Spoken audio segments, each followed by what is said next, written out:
Welcome back, gamers. Today, in preparation for my review of Machikoro, we're going to take a look at the classic board game, Settlers of Catan. Of course, if you already know how to play Settlers, go ahead and click on the box, jump right to my conclusions. Otherwise, let's find out what you get in the box and how you play the game.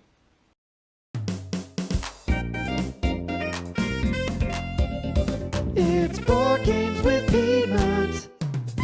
Inside the base game for Settlers of Catan, you will find a bunch of old farmers. Just kidding. A large rule book that has everything you need to know, how to set up the game, nice and in color, all the instructions. Look at all these pages. Who said this was a beginner's game? Sheesh. Some advertisements for their other games, Settlers of Catan Boats, Settlers of Catan More Farmers, Settlers of Catan Settlers, something. Then you'll find a bunch of these hexagons, which depict different, I guess, what is this? Quarry and grain farms, forest, mines, all different types of stuff, and you use this to make the board, which is kind of nice. It's always different. Along with that, you'll find this kind of outline C tokens to hold the whole board together. You're gonna find 2 dice, 2 will roll every turn. A thief token, a robber, a bunch of building pieces for each player. We got 4 different players here. Cards, which are resources, and special cards, which we'll get into later. This kind of comes in a nice little deck, which is nice. Some player aids for building, and then longest road and largest army. Victory point cards. And then the tokens for showing which numbers of dice rolls correspond to which hexes. To start the game and set up the board, you're going to take the land hexes, shuffle them up, and then set them up like this. You're going to start with a row of 5. And then you're just going to fill it until there's 3 on either side. So 4.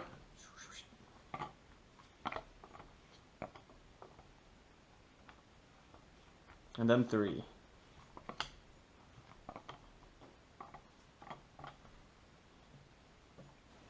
You're then going to take these border pieces and define the outside edges of the game. Each one has a number, so 1 fits into 1, 5 fits into 5, and etc. Give me 1 second to set this up.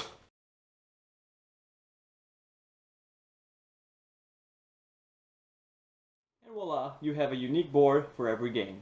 Once the island has been created, you take the number tokens, and these show which number needs to be rolled and how probable they are to activate that hex. And you put them in order, A, B, C, in alphabetical order. And this is going to assure a kind of a unique distribution, an even distribution of the numbers and probability of them being rolled. You start in one of the hex corners and work your way around. A, B, C. Once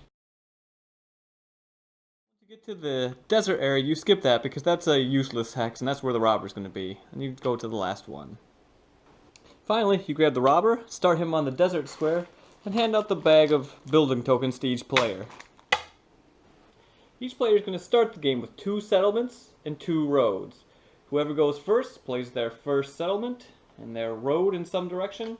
The next player goes next, wherever they may be. And then you go in reverse order once everyone's placed. So you're not, the person who gets to pick the best spot doesn't also get to pick the 5th best spot, or etc, etc. So say white was last, they place theirs, and then they place the next one. This is important because wherever your last settlement goes determines which initial resources you get. So in this case, you get a forest, a grain, and a sheep, and we'll talk about that in a second. And then it ends up, same thing with the last player. Orange plays theirs over here, maybe. Like so.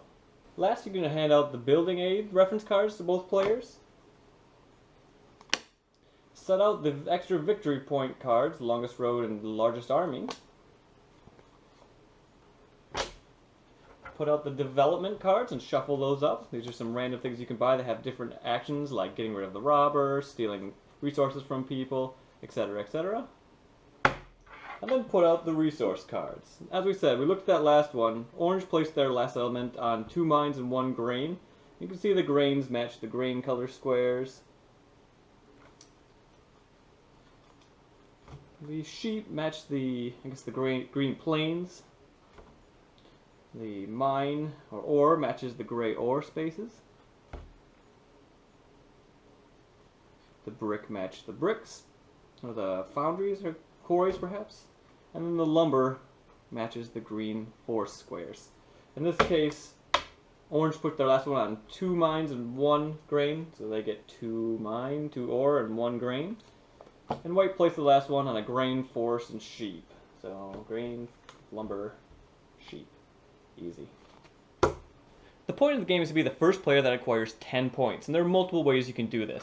Each little settlement you build gives you 1 point, so both players start off the game with 2 points.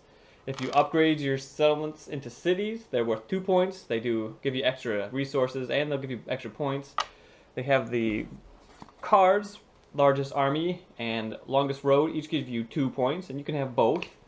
And then there are some of the development cards that give you victory points as well, like the palace gives you 1 victory point. And you get to keep these face down so other players might not know how many points you have. On a player's turn, they take 3 steps. First, you roll the die and see what number comes up. In this case is a 3. And you look around the board for the 3s. Right here we have a mine with a 3 for white. They would get 1 ore because they're on that square. And then you also have another 3 mine right here. So in this case, orange is built on that mine, so they get an ore also. You then have the option to trade with other players. Say you need something. Maybe orange doesn't have any spots with brick, and they need some brick. They could trade, as the active player who rolled the dice, can trade with any other player. Maybe I can give them some grain or some ore to get that brick I might need for something else. Finally, you can use the resources in your hand to build something. And this is where these building reference cards come in. A road takes 1 brick and 1 wood. A settlement takes a brick, a wood, a grain, and a sheep. Cities, 2 grains, 3 ores. And a development card, a sheep, a grain, and an ore. And the only other last thing to say is when you're building, cities or settlements have to be built 2 roads away from any other settlement. So I wouldn't be able to build one right here. It's too close. I would have to build it here, or even you can build it longer away, 2 or 3. Additionally, they have to be built at the end of roads, or add subsection connected with roads. So you can't just randomly build somewhere, and that gives some strategy. You have to think where you're building, where your roads are going, and where you want to get to. The final part of the game we've yet to talk about is this guy, the robber. Anytime a player rolls a 7, which is statistically the most likely roll, the robber gets moved. And he does a couple of things. Anyone who has more than 7 cards in their hand has to discard half of their cards rounded down. So if you have 8, you have to discard 4. So you gotta be careful when you start stockpiling resources. Additionally, you get to move the robber onto any hex. That hex is now blocked. So anyone, for this case, anyone that rolls a 3, well, this hex will not be activated because the robber's there blocking it. And finally, you get to steal 1 resource randomly from anyone who's built on that hex. So let's say if this has happened, and you put it on this 3, you could steal 1 card from the orange player or the white player. So you have to be careful of this, and this is kind of the comeback or equalizer mechanism of the game. And that's basically Settlers of Catan. You take your turns rolling the die, collecting your resources, building things, trying to trade with other players. And this has been a gateway game for many, many players.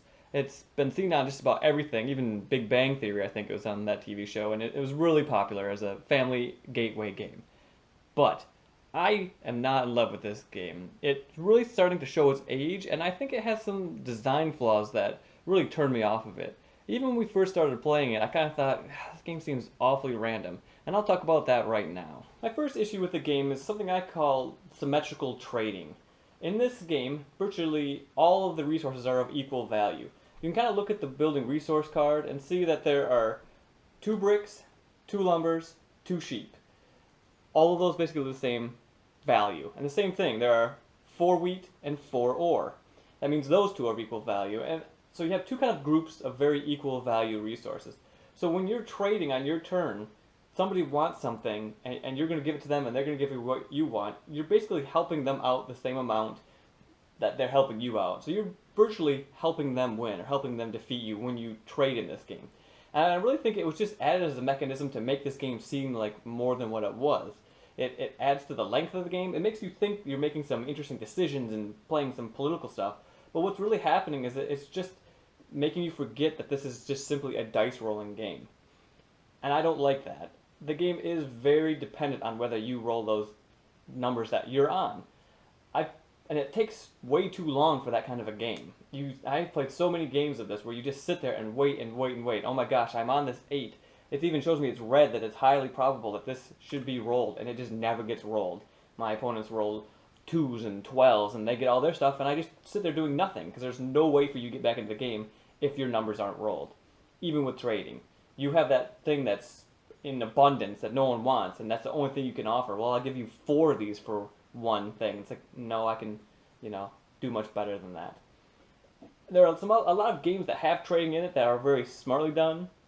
Bonanza, or the game Civilization, where the trading is asymmetrical. You're getting more out of it just simply than the card that you're getting. They're not of equal value, which raises the stakes. And this game just doesn't have that. And a lot of our games, especially the lower ones, just turns into, no, I'm not going to trade with that person because they're in the lead. That person doesn't have what I want. There's just no trading, and it just devolves into that dice rolling, which it ultimately is. Number 2 is the building aspect of this game. Because you have to build at least 2 roads away and can only build on roads, going first is just such a huge disadvantage. You think, okay, I have the best possible spot, but then having that last pick, somebody else can build, someplace that has a stone in a forest and quickly build right and cut you off the way that maybe you were planning on going because you didn't quite set up right. And some people might call that, a good or bad strategy, but it's impossible to predict, especially in the 4-player game where everyone else is going to build, where their road's going to go. So that first pick that you make is completely worthless. Suddenly you turn into this, I can't build anywhere. My opponent already has a leg up on me because they can put down a road first, perhaps, and put their thing down, and now I have to start building in the other direction, 2 roads, even to start building again. And this can just set you up for failure right off the bat. I'm surprised that this has been such kind of a family intro-level game because the building in this can be super cutthroat. You make one little mistake and you're just out of this game that could last 45 minutes or an hour, and you're just sitting there and done right from the bat. And I think that is just not good. You have no way to react to this sometimes. All of that together means that this game just simply boils down to a dice rolling game, and I doesn't realize that it is a dice rolling game. Except, maybe I guess it does, but they try to mask that with the building and the trading and make you think that you have this strategic game going on when all you're doing is waiting for these dice to roll your number. And I don't think that's good for good game design for this kind of length of game and trying to trick people into that. I mentioned in the beginning that I was reviewing this first as a way to kind of set up my review of Machikoro, which I think is a brilliant way to work with a building, city building, land building kind of dice rolling game. And that game understands that it's a dice rolling game and lets you work around that. Whereas this makes you think that you're making strategic decisions and you're playing the politics and all stuff when it really just does boil down to this simple roll of the dice. And I don't think that's great, and I don't think it's interesting. Altogether, as you can probably tell, I don't think Settlers of Catan is that masterful of a game, is that great. But it probably doesn't matter, because if you're watching this, you probably already own this game. It's great because it's introduced lots of gamers into the hobby, but I don't think it really merits that anymore. It is simply a dice rolling game that doesn't understand that it's simply a dice rolling game. I think the game's going to last way too long. I don't think there's enough fun and excitement in this game to really draw you into that kind of time, and it just doesn't do what I think it sets out to do very well. I think there are a lot of other games nowadays that are much better at that, and like I said, I mentioned, I think Machikoro for me has been the game that really usurped this as the building dice rolling type of game. I mean, there's no trading in that, but I don't really feel that trading in this game does much. It does what it's expected to do. It is, the components are really nice. It's nice that the board is random and different every time. The rules are easy enough to pick up and for everyone to play, as evident by how popular it is. But I think that, like I said, there are a lot of games and a lot of things that could be done to make this more fun. I don't think the strategy is there like it seems to present. I think it's kind of a way to disguise what this game really is. And I think if you're thinking about looking into a gateway game, there are plenty of other ones to check out. Tokaido, beautiful, simple, easy to pick up for people to play, and you get to run around with meeples. Or Machikoro, something that you can pick up and roll and build your city. I would look into those first before jumping into the Settlers domain.